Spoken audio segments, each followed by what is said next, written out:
that. This is the Situation Room, the only way to start your day. Thrown around over the last couple of weeks, and sometimes we're not even quite sure what they mean or what they portend. But that's why these two gentlemen are here in the hot seat this morning. He's former president of the Law Society of Kenya, Eric Theuri. He's here with us this morning. Good morning. Morning to you. How are you doing? I'm doing well. Karibu sana. Asante sana. Thanks for inviting me. Thank you for honoring the invitation. Patrick Osoy is an ex-military officer and a security expert, and he also joins us this morning. Good morning, Patrick. Good morning to you, audience. How are you doing? Very fine. Thank you, too, for coming. Thank you. We're going to welcome you even as we get into this conversation with today's proverb. Dennis has gone to Senegal. Yes. And we'd like to hear interpretation of the Senegalese proverb. All right. All right. Has any of you gone to Senegal? I just got to know that they elected their president who was in prison. So that is how powerful the people are. Indeed. Yes. Powerful and very, very wise. Yes, very wise. So our proverb is a very simple one. It's a four-worded proverb. And early in the morning we said when you have proverbs that are very few words, sometimes they sound very difficult, but they're very, very simple. Right. This one is one where you don't need to think a lot. And it's very simple. Water has no head. Water has no head. How would you interpret that proverb?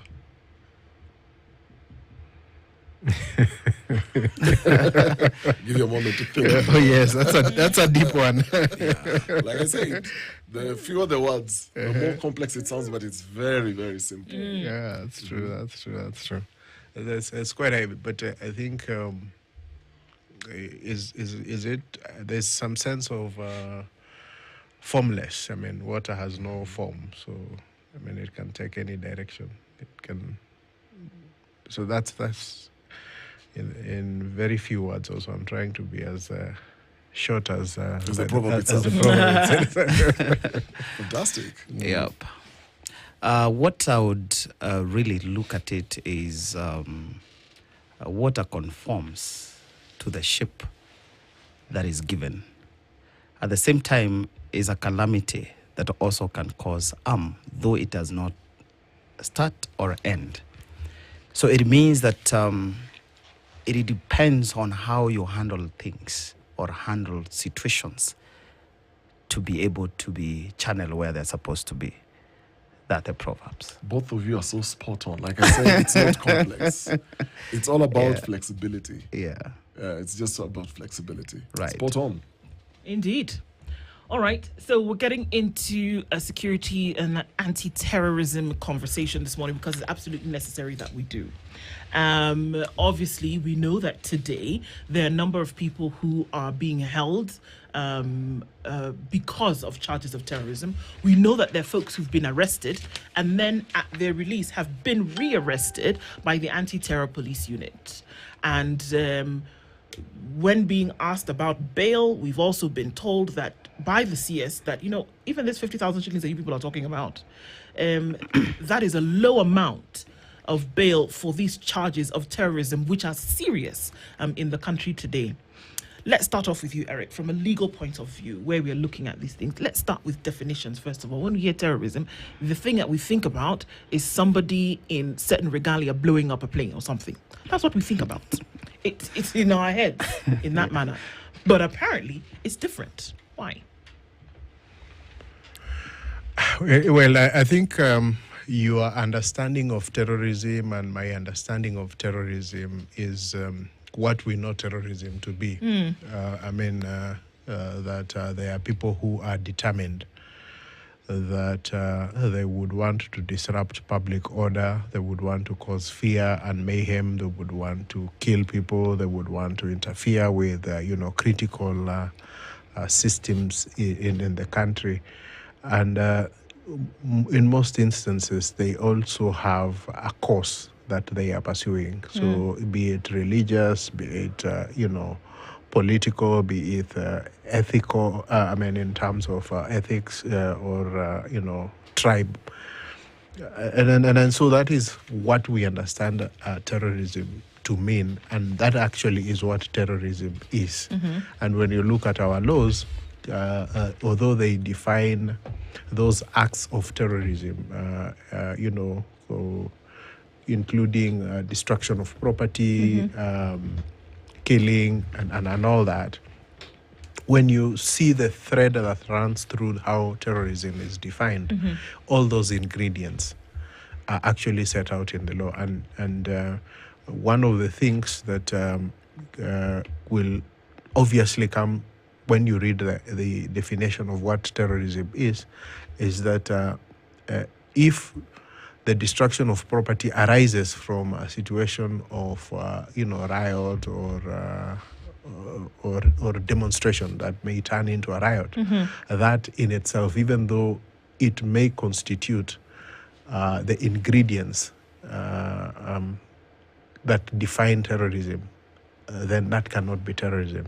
So I think we are witnessing a situation where, in my own view, you could call a government setting up war against its own people by labeling them terrorists. Yeah.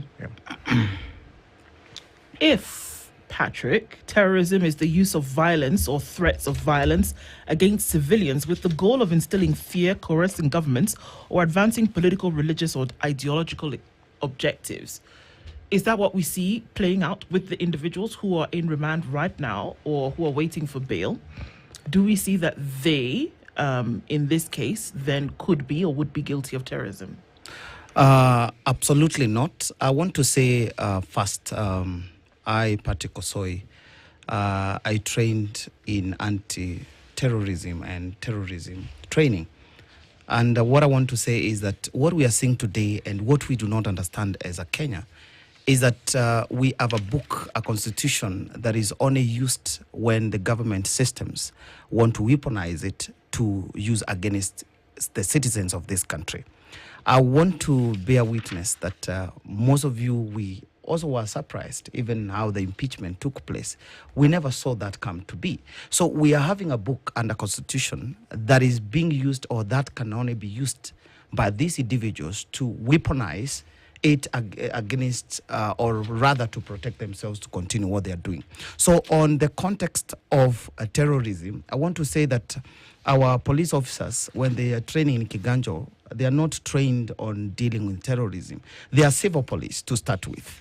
So when we have provisions of special unit in the government system, and especially from the police service, actually, these are small units provided and trained specifically to be used by individuals to undermine the power of the people, or to undermine some individuals, or rather to be used as, I would say that legalized militia. That's what I would say. And I want to say that because I'm a person who have been in the system and not just in military special forces, I also work for the National Intelligence Service. So we have the information. And the information is that these ATPU police officers are not happy to just start with because they know they are not doing what they're supposed to do. They are not trained, if in this case, to deal with terrorism, and not to deal with the Kenyan people or to deal with the citizens. They are trained to deal with terrorists. And when we talk of terrorists, let me tell you, Odu, even if today I found you with a gun, it does not define that you are a terrorist. You must have intentions of terrorism to aid to amount to be a terrorist. It's just a criminal offense for me to find you with a gun, or to find you even with materials that can amount to any damage. So what I'm seeing here today is provisions of some, malicious things, and the information that is there, and that is which we have, is that the government of today, they have decided to use the government systems, and in this case, ATPU police, we have other special unit within the government system, just to undermine and to be able to intimidate, and also not just to intimidate the citizens of this country, also to intimidate our constitution. Because as you see in the provision of Article 37, 33, the provision of freedom has been infringed by the government system of today. And just to surprise you, I think, Madam Odu, you know me, maybe My presenter today might not know me. Last year, when I came around from the state, I declared to run for Kenyan presidency in 2027. This is not just a mission that I decided to do. Remember, coming from the uniform, we are not political. I've heard the government system even accusing people of anarchy. But I look at it and wonder where and what anarchy is. The anarchy comes in when there's no order. And when it is no order, there are two options to happen, either anarchy or the coup. Those are only two options that the government system has to do. And let me tell you, those are forms of government also that can also help the government to be run in the way the people want it to be run. So when we have the authority and this authority, which is provided to be with the people under Article 1, then the people take the mandate to run it. And let me just try to balance it in this case.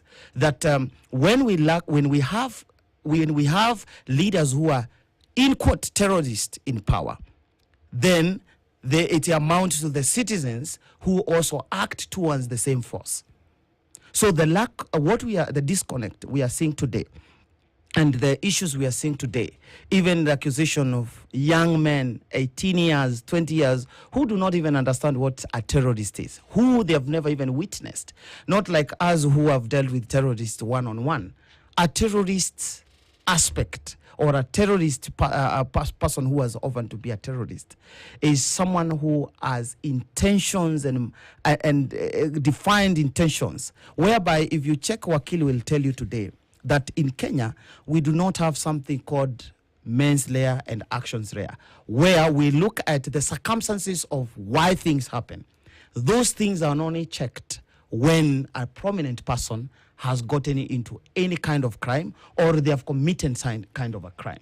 So what we are seeing today, Madam Odu, is that we really are in a very bad state as a country, where young men who do not have any weapons, and mark you, most of the people who have been shot in the street did not even have a pen to poke anybody, did not have anything to do. And the act of terrorism should be dealt with, I would say this, by the military-trained special unit. That's what I would say, special forces and long-range surveillances, them that have been trained to deal with terrorism, to do interrogations. And before you even accuse a terrorist, you need to do interrogation first. Interrogate them before even you are laying them in court. If today, and when I was in the special forces, when we caught any terrorist, you cannot arraign them in court. First, you have to do interrogation to determine the intentions if they meet the threshold to be called a terrorist. Okay. So, yes. So Eric, if we look at the court system or the procedure for this, it's a pretty serious charge, this terrorism. It's serious. So for such charges to be leveled against anybody, and then by the next morning, such charges to be dropped, what would be the process for seeing that would be the charge that would be leveled first? What would I need to see? What would I need to then, as the state, in this case, it would be the Office of the ODPP, what would need to be clear that we say, okay, this is where we've landed at terrorism, or this is where we've landed as a different kind of offense? And then in the next instance, literally 24 hours later, drop such charges. I'd want to think that obviously there was a bit of uproar and pressure arising from declarations that certain charges, especially terror-related charges, are going to be preferred against some individuals. And because you see, the process is that there must be prior investigations. Those investigations must reveal an offense known in law, and those offenses that are known in law have certain ingredients, and when those ingredients are met, then the DPP will approve the charges. If those ingredients are not met, then the DPP would not approve the charges. So we may not know what what could have led to certain charges being dropped when there was a declaration that let's say for the case of Boniface Mwangi that he was likely to face terrorist charges. But we also know that there are quite a number of people who have been charged or have been, presented in court with an application to detain them because the state intends to present charges of terrorism against them. But the bottom line is that it appears to me that there is an intention to stigmatize those that are going out legitimately to express their displeasure with government. There is a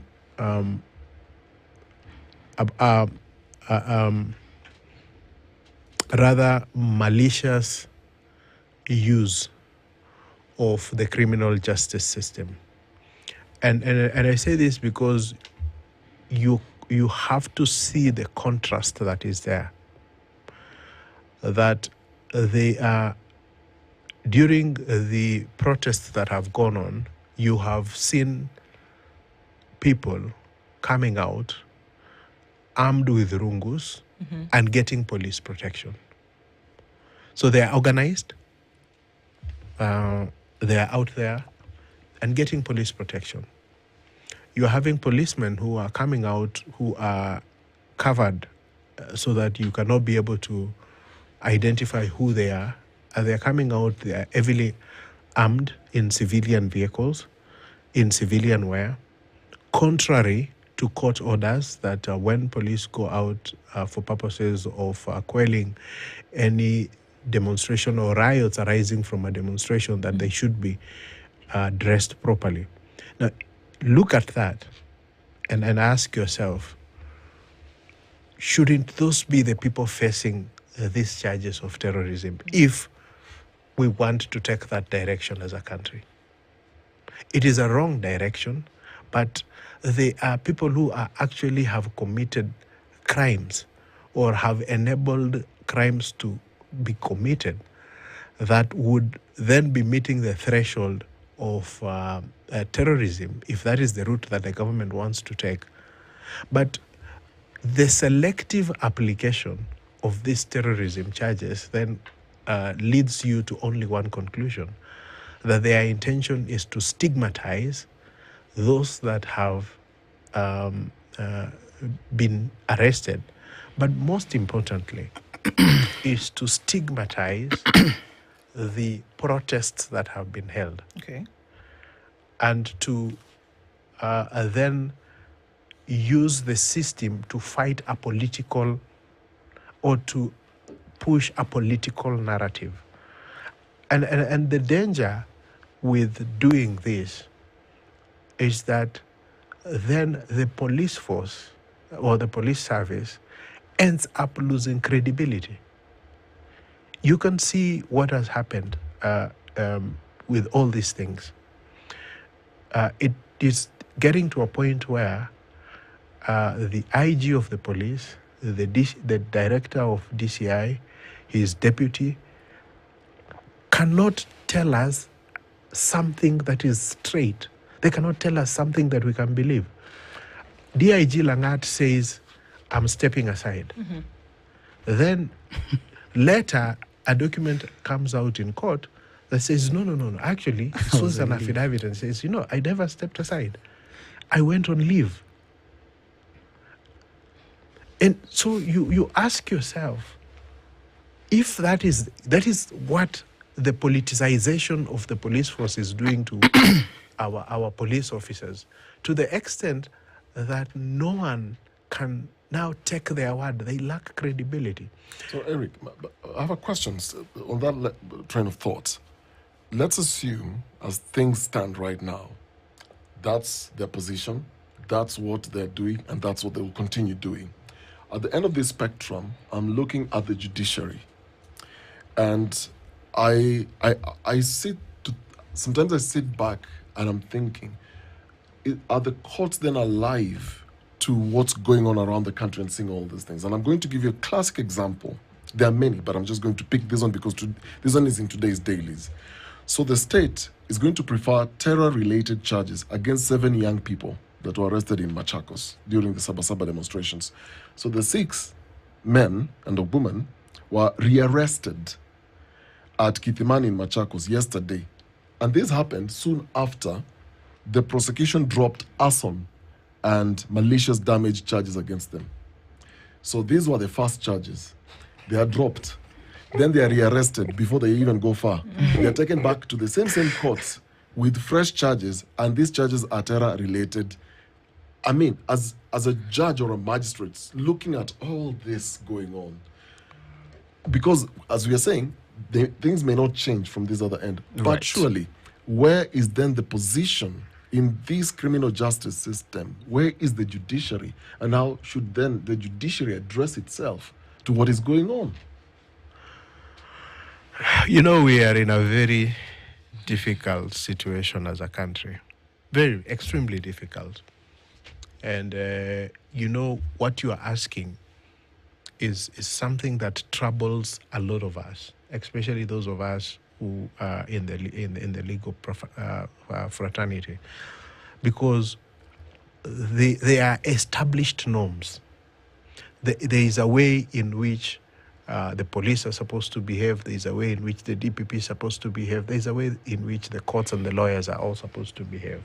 And it is defined. And the reason why it is defined and the reason why we have laws is so that we can be able to maintain law and order.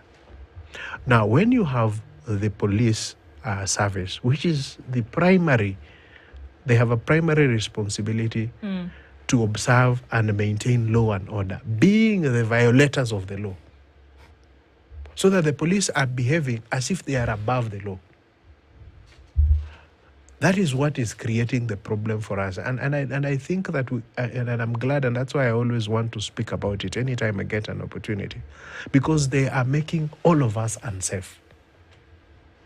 Now, the problem and the way our law is structured, and I want to commend the judiciary, because you have seen in most of these cases, they have given extremely reasonable bond terms, even in the face of extremely serious charges that should attract higher and stiffer bond terms. So they get it. So they get it. Okay.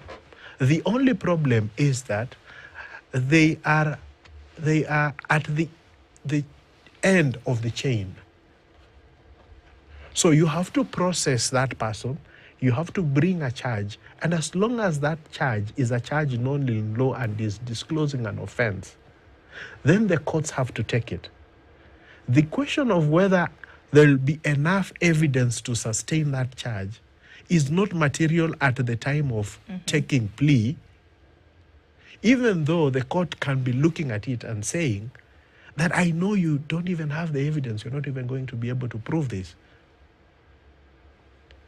So, and that's a point where the court will probably, give favorable bond terms. But is this the same court then within its legal framework to dismiss? No, they cannot. They cannot. They cannot. Unfortunately, they cannot. But what can only happen is that then someone can move to the High Court to challenge those charges and making an allegation that the DPP has abused his power. Because eventually, what would happen is that if those charges are not sustained, then someone has a remedy in the form of making a claim for malicious prosecution. But you remember there was also someone in Ruiru who was released by the courts because the court felt that those charges were not well founded. And in this case, for example, where the DPP is withdrawing charges because clearly they don't have the evidence to sustain that charge.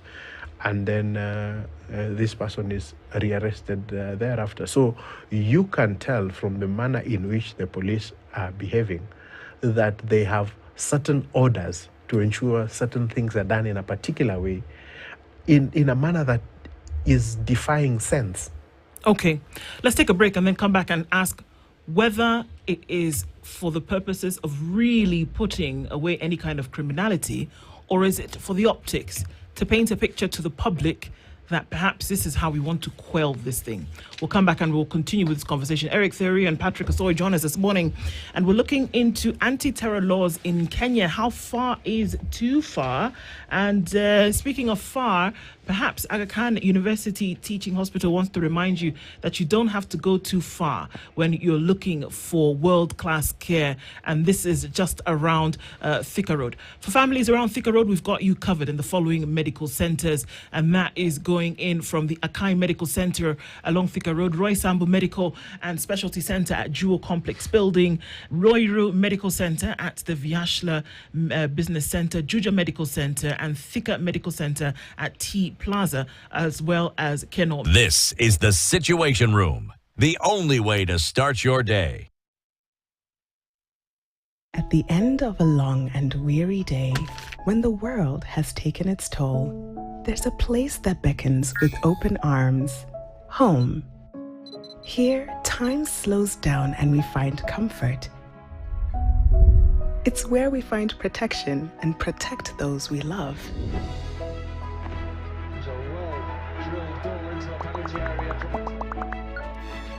It's where our hearts find solace, our spirits find peace, and our souls find contentment. Experience safety, security, entertainment, and more for the whole family. Go to my Safaricom app to find out why it feels good to be home.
Every now and then, fake news might pull a few strings, but when it comes to reporting the facts, there's only one tune we dance to, our own. For more than 100 years, The Standard has delivered insightful, fact-based journalism, and you can't fake that.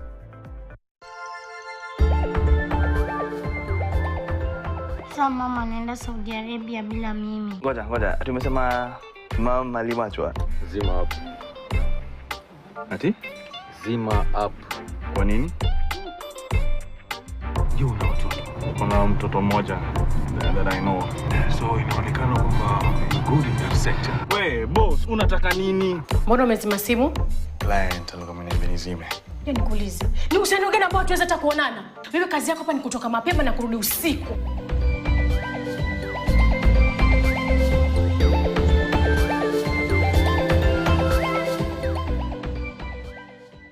This is the Situation Room, the only way to start your day. So you are here with us in the studio this morning, and even as we do, the question is it gone too far? Has it gone too far where there even there might be an offense. Truly, we're looking at the justice, there might be an offense. There could have been somebody who was out during these protests, having infiltrated them, done one thing or the other. Is the terrorism charge that we see being slapped on individuals too big? Is it too much? And as we asked that question as we are going to the break, we imagine that it's being used to quell any kind of dissent? Because you don't want a charge of terrorism against you. So if you hear that it is happening to other people, the likelihood of you stepping out of your door when anything is happening then reduces significantly. Are they true charges or are they being weaponized?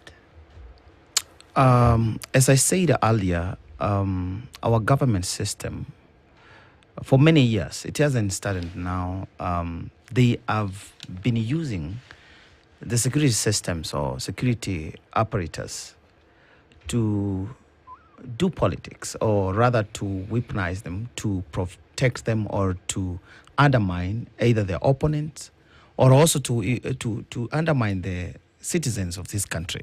So I'm left wondering that if an 18-year-old, 22 years, 25-year-old person accused of terrorism, what are we left with when we talk of the real terrorist? As a person who has done international terrorism and terrorism with Egypt, I look at things in a very different way. And even from the information that we have, that, I asked the anti-terror police when I met them at Kahawa Court, and I asked them, why are you doing this?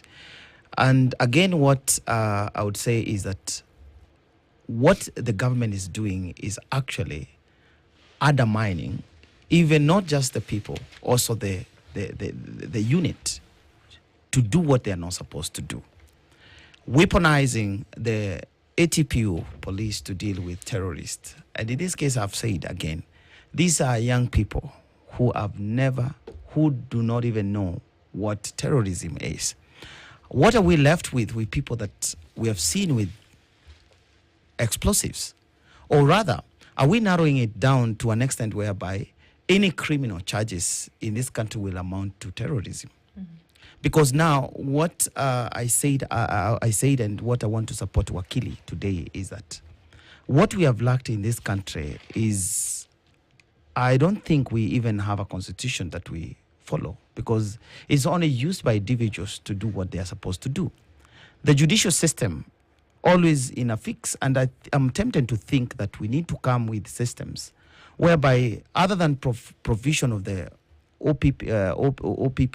prosecutions, officers of the ODP, the officers of the prosecution being there, I still think we really need them to have a department to do investigation independently, because now charges are engineered from the origin, and by the time they are getting to the judiciary, they already are in a line to what the law maybe subscribe them.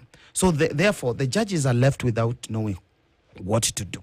So, Patrick, I have a question. Right. Because you've repeated this twice. Right. And I was, all along, I've just been stuck with what you just said initially. And yes. You said the intelligence reports you've gathered and your conversations right. with the ATPU officers is they also don't like what they're being forced to do. Correct. So in your conversations with them and the reports that you're gathering, I'm tempted to ask who, but is it an order?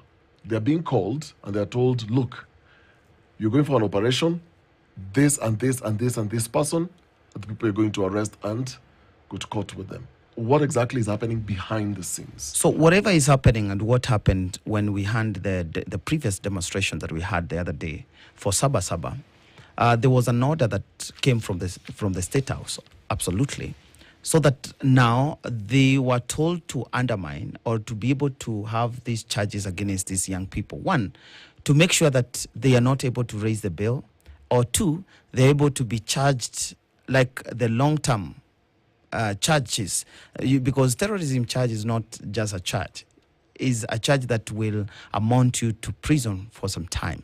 And two, if you have to pay the cash bill, you have to pay a cash bill that is so high. So it's a way that the government is using to be able to curtail, or rather to undermine the people in rather to do demonstration, and in this case, peaceful demonstration. And also my question, I'm left asking, the looting we saw the other day, the destruction of properties, the Maguna supermarket and other supermarket in the country today, people with weapons walking in town, none of those people, I can tell you for a fact, were arrested. At the same time, I'm also left wondering that we have failed to understand one thing, that the government, I would call it the political class, they've been using for a long time. And I think time has come, and time is very near, whereby the police service get used to attack the citizens, and the citizens are engineered to believe, or rather they are psychologically prepared to believe that the police are the enemies. So therefore these people fight. And when they fight, what happens? The political class continue to do what they're supposed to do, so violating. And in your experience, because you have been an operative, the funding that goes to ATPU, because I've been embedded with them before. I've gone for operations. And these are terror-related operations. Correct. And the seriousness, when then you're having a conversation about going after a terrorist, I understand the seriousness of it. With your experience, being involved in this sector, does this then dilute the real fight against terrorism? Because it's the same officers who will get orders to and briefs to go for this kind of operations. Is it diluting it? Absolutely. It's really diluting the essence and even the word terrorism. Because when you actually are given a mandate, let's say, for example, it's like giving a Form 4 leaver to do an exam for Class 8. Or rather, you are being undermined to do a work or job that you're not supposed to be doing. In this case, you wonder, like, how are you going to amount this to a terrorism? Charges against someone who, in this case, you never arrested them with weapons, you never arrested them with any, whether it's explosive or something. So it really undermines the use and ATPU as a whole, and not just ATPU, also the police service. So what I'm seeing today is we are in a very bad crisis, that which will, and you've also seen today how we have and cops, talking every day here and there. This thing is developing, and once it is developing, the state will be left with nothing to do. Because now what I'm looking at is that in near future, probably in less than 2 years, we might have a police unit or service that now things, I think, we have been getting used by the system, and people understands that the system, or rather the political class, have been using the police to attack us, and then the people realize the enemies is not the police, the enemies is the political class. So what I'm seeing the government do not see is that they are creating a crisis for themselves, whereby when you undermine the usage of something, then it becomes useless to it. Wakili, I have a question, and this one now is just thinking the future. So currently we are having all these protesters going to court with these terror-related charges. I draw to a personal experience I had many years ago. I was in Israel, and when they were looking at my passport, they looked at a number of countries I traveled to, and we were in a group, and I was taken to their side and interrogated why I'd visited some of those countries. I had no clue why they were asking. Later on is when I discovered, wait, they've listed some of these countries with terrorism. So why did you visit this country? Why did you stay for this length of time? Why this, why that? That's when it hit me. There are consequences when you visit certain countries and you have a stamp on your passport. Now, when someone is charged with terror-related charges, what are the implications? Because I understand they are far-reaching. What are the implications to a person, both socially, legally, when you have on record that you were charged with terrorism? Whether you post a bail, whether you're acquitted, whatever happens, but you're on record that you once went to a courtroom with terror-related charges. What are the implications and the future consequences to a person? They are deep, far-reaching, and extremely damaging to a person. What would happen is that ideally, you have what they call like a terror watch list. And then at the level of fighting terror, you have a lot of multi-agency coordination, because terrorism is an offense that is extra jurisdictional.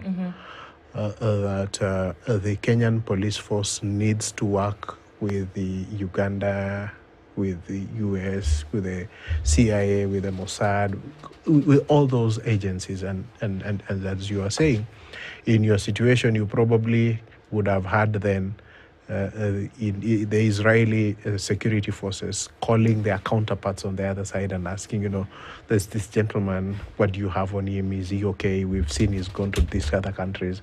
And they will do that in the background without you probably even knowing that is what is being done. And that is what is the most distressing thing about what the government is doing, because it is actually character assassinating its own citizen by designating them as terrorists. It is the worst form. It's someone who is a terrorist, if we were to classify offenses, would be worse than a murderer. Because a murderer, would only kill us one person. It's one person. One or two. Yeah. But a terrorist, in fact, a successful act of terrorism is counted by the number of bodies and damage under their that they carried out. That's how they are celebrated. And when you have a government that seeks to stigmatize its people, when you have an ordinary criminal case, and I'm saying ordinary where it's arson and whatever, even leaving the country for your own business, you have to notify the court that, look, I am traveling.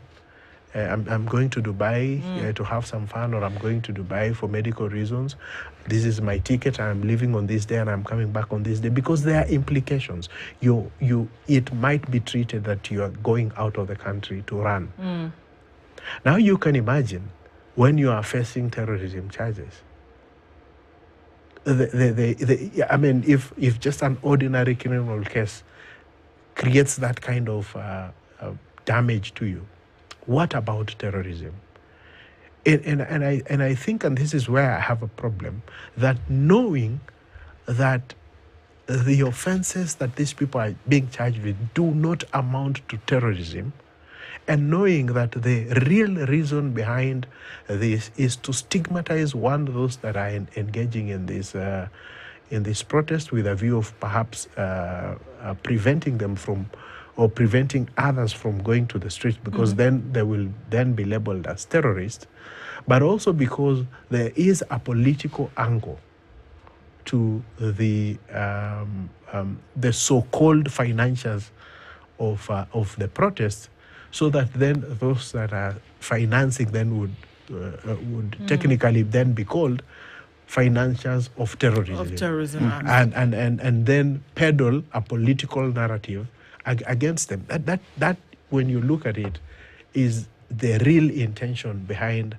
this. But no one is sitting to ask themselves, what kind of damage are we this doing? Is actually doing? Yeah, not just to those that you are going to charge. But let me ask you, if I am a magistrate, and you can see the way they came and lied to a certain magistrate who gave them orders to go and investigate Boniface Mwangi, search Boniface Mwangi. If I am a magistrate who has gone through that, when the police come with a proper case, you're going to dismiss for terrorism, Yeah. what am I going to do? I need to understand something just based on that, and I think this is a question that's coming through for a lot of folks, that those who've been arrested and then been slapped on these terrorism charges today, from what I understand, in order for an arrest to take place within the Kenyan jurisdiction, that there must be a warrant granted by a judge magistrate. Is that the case? Or are we looking at a different case when it comes to these particular ones? No. We do not need such a warrant as long as there is an offence that has been disclosed. Then the police can arrest you. In certain instances, if the police then want to come and search your premises, depending on the category of the offence, then they might be required to obtain a warrant so that they can come and search your place. But to arrest you, no. I mean, perhaps maybe we need looking at what is happening in this country. We need such a system because it happens in other countries where you have a court that is able to look at those charges or the investigations, especially on serious offences, and direct how those things are going to be done. If we had those in our instance, then the judiciary would be in a better place because they would be able to sieve, and most of these charges would actually fail at that point without, the stigma that is there, because then the court would have looked at it and said, no, we don't think that you have enough evidence to sustain this charge. Look at this, bring me this, bring that. And if you don't have it, then sorry, you're not going to charge this person or arrest and charge this person with this offense. Does it water down, and just very quickly from both of you here, does it water down authenticity of the judicial system and process if we see the throwing around of such serious charges, then maybe dropping them later, but then we can throw a serious charge of this nature at someone or at a number of people? Does it water down potency of the system and its process? Yes, it does. It makes a mockery of everything. It makes a mockery of everything. It makes a mockery of a system that is actually intended to preserve and protect public order. And that is the long-term effect. And you see what is happening is that unfortunately sometimes people will not understand the place of the judiciary. You have seen courts being attacked. And this has not just happened even in Kenya. In Nigeria, they burnt down an entire court premises. Yes, they did. In Lagos. And why? Because at a certain point, because the judiciary is the end, it is at the end, it receives. It has very passive role in these charges, but because it has to hear them and eventually make a determination. And so judiciary ends up being seen as a collaborator. Yes. And when the judiciary is then seen as a collaborator, when the police force is no longer being treated with integrity and no one can believe anything that comes out of them because they keep on giving contradictory statements, what it does is that it waters down the entire system. It removes credibility and eventually exposes the country to danger, because if the police are violating the law and getting away with it, what is it sending to me as a citizen, as a message that I can actually get away with crime? Indeed. Yeah. And So Patrick, as we wrap up, what I would say is that even most people who are in prison today, most of them did not actually commit the crimes that they committed. So what happens, I wouldn't want to say that I would want to blame the judicial system, because judicial system is determined by the evidence that is tabled in a certain case. So if the system today, or the police service, or the investigation body want to plant something to accuse you of a certain offense, that is exactly what they are going to do. So the judge will not look at me as an 18 years or 25 years old, will look at the evidence tabled before him or before her to determine the case of any offense. So what we are looking today, and the reasons why you saw those people going to do going to Boniface Mwangi, or rather going to, to do collection of evidence is just to engineer charges and rather to collect evidences or to plant evidences so that it can amount to the charges that they are presenting that person to. So what I'm looking at is a rotten system that need to be fixed, because if the judicial service has to do their work, they can only do it when they have a system that is an investigative system that is credible. Patrick Osoy and Eric Theory, thank you for joining us this morning. Just continue to see how these continue to unfold. But thanks for driving the discourse further this morning as we do. Thank you. It's been a pleasure. Asante Sana. Thank you so much At 1 for minute hosting it. past 9. Good morning.